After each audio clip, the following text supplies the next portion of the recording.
आप देख रहे हैं फसल क्रांति और मैं हूं आर्यमन यादव। हम मौजूद हैं भाग्यनगर लेबोरेटरीज के स्टॉल पर और ये इवेंट चल रहा है ईमा का 5th एडिशन। यहाँ पर हमारे साथ मौजूद हैं प्रोपराइटर श्रीकांत सोमराजू जी। सर का हम सबसे पहले तो बहुत बहुत स्वागत करते हैं। आपका बहुत बहुत स्वागत है फसल क्रांति। नमस्कार जी, आपका भी स्वागत है हमारे बूथ पे जी। सर सबसे पहले मेरा आपसे यही सवाल रहेगा कि आपकी कंपनी किस तरीके से किसानों के लिए कार्य कर रही है, और आपने बताया था कि पहले भी कुछ ऐसा कार्य कंपनी आपकी कर रही थी जो भारतीय मौसम विभाग के लिए काफी महत्वपूर्ण था, तो उसके बारे में भी जानकारी दीजिए। हाँ जी, भाग्यनगर लेबोरेटरीज का जो चरित्र है ये मई 1 को जी 2025 मई 1 को हम 50 साल पूरे करने वाले हैं। ये कंपनी स्मॉल स्केल यूनिट है जो मेरे माताजी और पिताजी ने शुरू किया था। वो दोनों साइंटिस्ट थे नेशनल केमिकल लेबोरेटरी में, और उन्होंने रेडियो सोंडे रॉड थर्मिस्टर करके एक जो प्रोडक्ट है जो इंडिया में नहीं मिलता था, अमेरिका से वो इंपोर्ट होता था, उसे यहाँ पे बनाए हैं। वो बाहर आए, फिर CSIR को रॉयल्टी दिया और खुद का हम भाग्यनगर लेबोरेटरी शुरू किए हैं। वो करीब 45 साल तक वो प्रोडक्ट हम बनाते रहे, और 30 साल पहले हमने ये चिलेटेड माइक्रोन्यूट्रिएंट प्रोडक्ट्स और मिक्सचर्स में एग्रीकल्चर फर्टिलाइजर फील्ड में आए हैं। हमारा ये है कि background is from science, so we believe in science and we believe in the country. तो जो देश के लिए उपयोग पड़े और देश के आम जनता के लिए वो काम आए, वो ऐसे काम करने में हम विश्वास रखते हैं। तो उसी नजरिए से हमने ये जो न्यूट्रिशन प्रोडक्ट्स ले आए हैं, तो highest in quality the best in the class का हमारा मोटो है।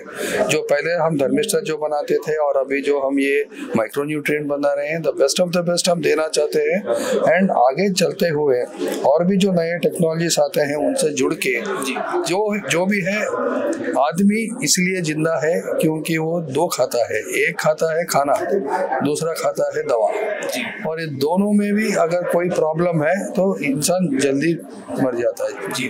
और खाना देने वाला किसान होता है, तो किसान धरती से खाना उगाता है और हमें मिलता है। तो जो किसान हमें खाना खिला रहे हैं उसके लिए तो सबसे अच्छा प्रोडक्ट हम भी देना नागरिक होने के नाते हमारी जिम्मेदारी है। और ऐसे उत्पादन करने से देश के लिए भलाई होगा, हमारे किसान भाइयों के लिए भलाई होगा और सबके लिए अच्छा रहेगा। तो ये हमारा मोटो है जी।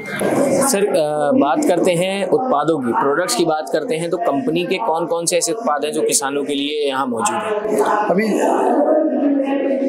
ऐसे कई जो माइक्रो न्यूट्रिएंट है आज के दिन बहुत महत्वपूर्ण रखते हैं, जैसे जिंक हो गया, आयरन हो गया, मैग्नीशियम हो गया, मैंगनीज हो गया, कैल्शियम हो गया, कॉपर हो गया, बोरॉन हो गया।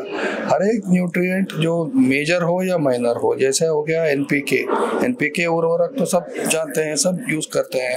फिर कैल्शियम, मैग्नीशियम, सल्फर जो है सेकेंडरी न्यूट्रिएंट है, वो भी यूज करते हैं। और माइक्रो न्यूट्रिएंट की बारी जब तक आती है तो कैसा होता है कि वो खाने में, जैसे नमक की तो मात्रा बहुत कम है, अगर नमक ना डाला गया तो कितना भी खाना बनाइए स्वादिष्ट नहीं बनता है। तो यहाँ पे स्वादिष्ट के हिसाब से नहीं, हम हेल्थ के हिसाब से चलते हैं, क्योंकि प्लांट के लिए इट उतना ही इम्पोर्टेंट है जितना वो इंसानों के लिए है। अभी जो कोई बीमार पड़ता है, डॉक्टर जांच करते हैं, उसे दवा देते हैं और बोलते हैं साथ में आप जिंक का गोली खा लीजिए, मल्टीविटामिन का गोली खा लीजिए। क्यों करना है ये सब, अगर हमें ये सारी चीज खाना से मिलता है? तो जैसे ये फूड चेन जो आती है, फूड चेन में न्यूट्रिशन सही है तो ये सब बाहर से खाने की जरूरत नहीं पड़ती है। और फूड चेन में ये पौधों के लिए, ये फसल के लिए ये खाना है, उनके लिए न्यूट्रिएंट तो न्यूट्रिशन है।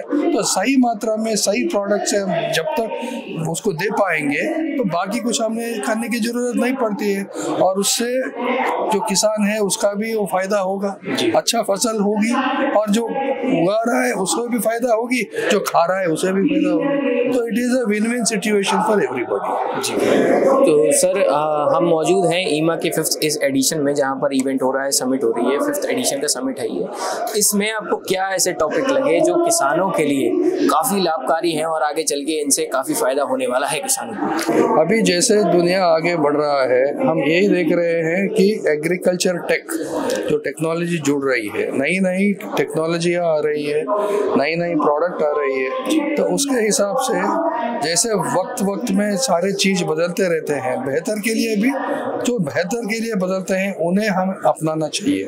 और अगर धीरे धीरे किसान भाइयों को इनसे परिचित कराए और चारों तरफ ले जाए तो उनका भी वो फायदा होगा, क्योंकि एक टेक्नोलॉजी जो प्रूव होता है उससे फायदा होता है, तो ऐसा टेक्नोलॉजी के अपनाने से उनका भी भलाई होती है जी। तो अभी देखिए पानी का, वाटर का, रिसोर्सेज का शॉर्टेज हो रहा है और आगे चलते चलते क्लाइमेटिक चेंजेस हो रही है, तो इतने सारे चीजें जब हो रही है तो फ्यूचर इज अनसर्टेन, तो उसे कैसे हम निपटे, उससे कैसे डील करें, तो वैसे टेक्नोलॉजी साथ में आएगा, तो प्रोडक्ट रहेगा, यूज करने का तरीका बदलेगा, इस्तेमाल करने का तरीका, जैसे ड्रोन आ गया तो न्यूट्रिएंट है, जिंक तो जिंक है, लेकिन जिंक का रूपांतर करके ड्रोन के लिए इस्तेमाल करने के लिए हम उसे यूज कर रहे हैं, तो उनका भी फायदा होगा ऐसा। तो बहुत बहुत धन्यवाद सर आपका, बहुत अच्छे आपने उत्तर दिए। इसी के साथ आप देख रहे थे फसल क्रांति, मैं आर्यमन यादव, नमस्कार।